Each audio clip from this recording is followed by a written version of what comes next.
Hello, everybody, and welcome to Jonny Skywatcher Live, show where I like to talk about movies, TV news, whatever else is going on that interests me. And I am Jonny Skywatcher. I'm your, it's not really a host because there's nobody else here.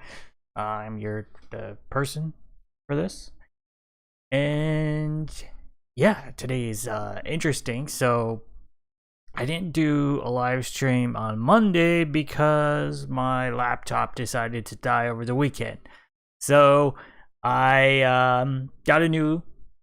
ended up getting a new laptop. So everything's different. Everything's changed. Nothing's where I like it. Not really any different than any other stream, to be honest. It's kind of all just thrown together, but I guess let's just try to make it work. Actually, there is one thing I just want to add.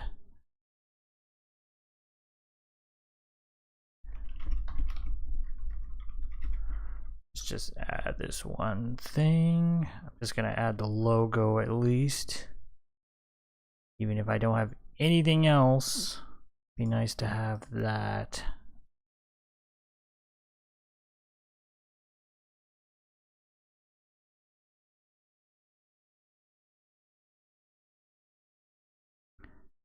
Oh, wait. I did add to the right thing.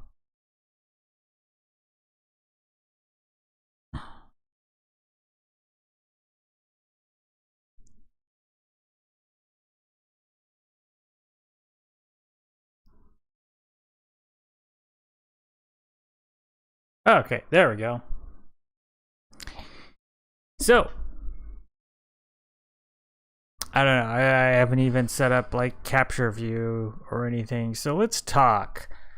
I did a video about Black Adam. So I thought Black Adam was okay.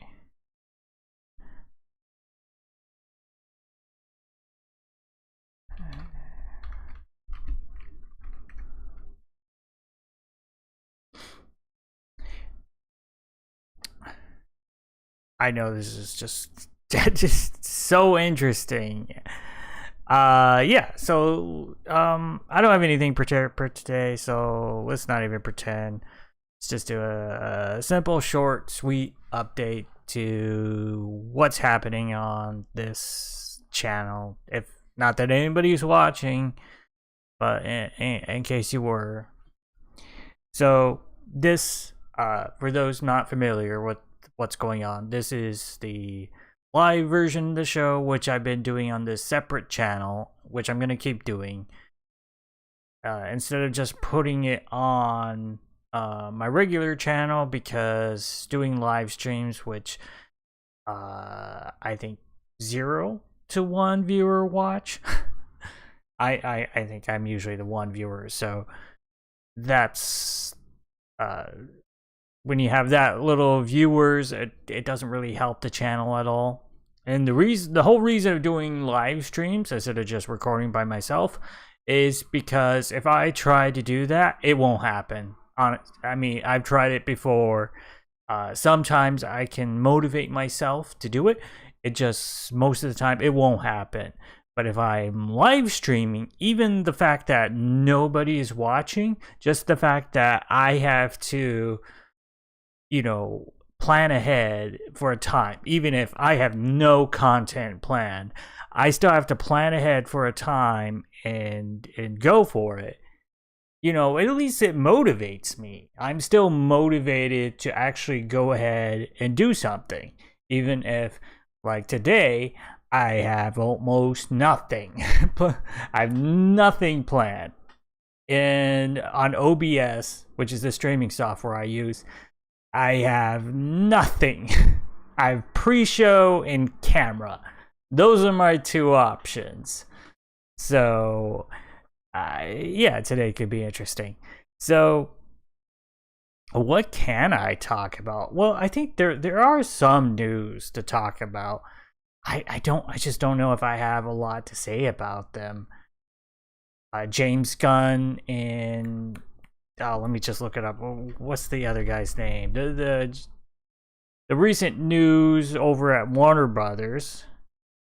And of course, I can't find any information about it because it's already not headline news.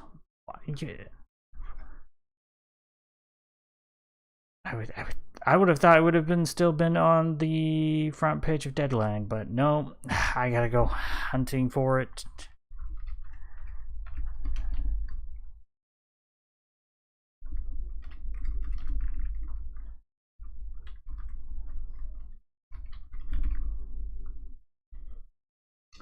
Peter Safran. So yes, James Gunn and Peter Safran are going to be head of DC Studios for Warner Brothers, which I'm not quite sure exactly how it being called DC Studios is that different, other than, you know, they're just reporting directly to Zaslav, the head guy for Warner Bros. Discovery. So I guess they're going to have less people in between the CEO and then the people in charge of making the DC movies. That sounds cool. Like, I mean, we'll have to see if that works. I mean, that's the thing with these kind of changes with leadership. They've had multiple changes over the last several years, and it hasn't necessarily resulted in anything great. So I don't know. It could result in good stuff. I like the films James Gunn has made. I'm not as familiar with Peter Safran. I would have to look up the stuff he's done. I know he's worked on a lot of stuff, and it sounds like Peter Safran's going to be more of the business side of stuff, and James Gunn will be the creative side, which sounds like an interesting way of doing it, because Marvel obviously has Feige, and I've heard a lot of people on YouTube and various places say that he's sort of, Kevin Feige's one of those rare people that's both creative in the business side of stuff, and that's just very rare.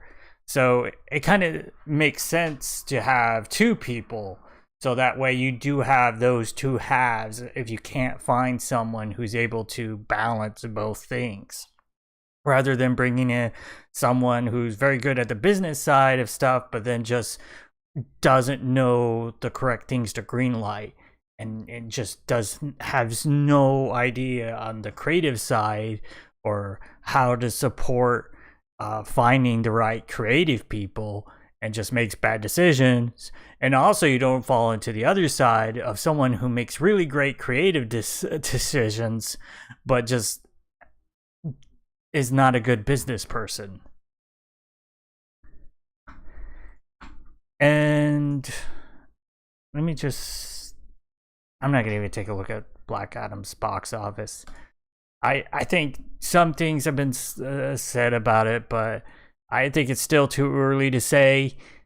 It made more than I predicted. I think I predicted 50 to 60 million, which above 60 million would be good. And then I think I said above 70 million would be great. It didn't quite pass 70 domestic. So I think it did okay. We still have to see how much of a drop it has in its second weekend.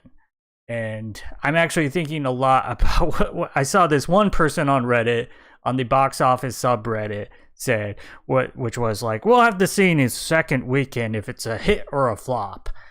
Like, really? That's the only two things it can be, either a hit or a flop? There's no in between? I mean, so that's just what I keep thinking about when it comes to the box office, is that there's some people out there who only really think in terms of yes or no, black or white. It's either a hit or a flop.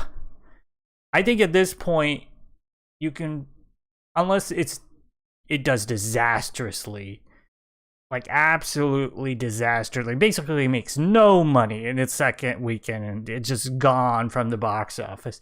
I think you're pretty safe in saying the Black Adam wasn't a flop. Now, it might end up being disappointing, based especially on how large its budget is. But I think we're past the point to where it is just a flop like, say, The Suicide Squad, which I really loved, but it did flop. And you could say because it was the pandemic, but even for the pandemic, it did badly. I don't know why people didn't go out and see it, but that's what happened.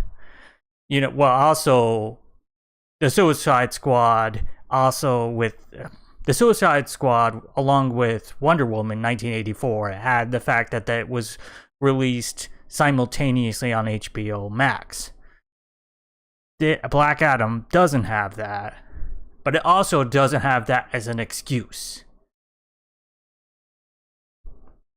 So I think, we'll just have to see. It could be a range from disappointing to pretty good. I think unless the second and third weekend surprise us and it loses hardly any momentum, I think it's probably not a huge success at this point. It's going to be hard for it to get to the place of huge success. It really will have to have long legs and just make a decent amount of money for a long amount of time. And that doesn't really seem probable. I mean, it's not impossible, but we do have Black Panther coming out in November, and only has a couple weeks to go before that happens. So it's going to be difficult. I think right now it does seem, in my opinion, from a range of it's going to be probably pretty disappointing to it was okay in terms of its box office, not just hit or flop.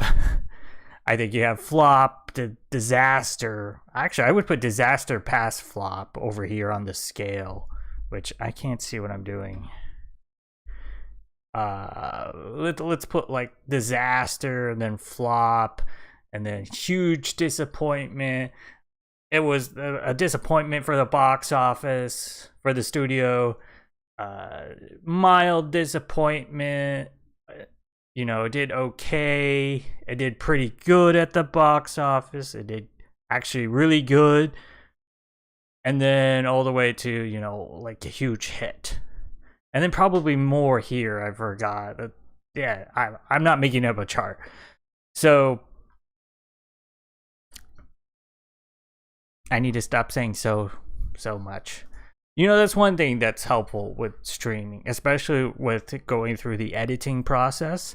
It does force you to kind of look at how you talk. And for me, it's led me to realize that I have a hard time formulating my thoughts and talking about them at the same time without it sounding very scattered. Like I'll start saying one thing and then I'll start saying one thing and I'll be interrupted by my thought, and then instead of taking the time to just stop and reformulate, I kind of jump onto that and then go here and then go over there. So it kind of goes all over the place. And then also, of course, the usual, I can't think of the word, the usual things you add to sentences and speaking to try to fill to fill the time, like and and so. I don't know. I don't know what that added to this show, but I kind of felt like taking the time to talk about that.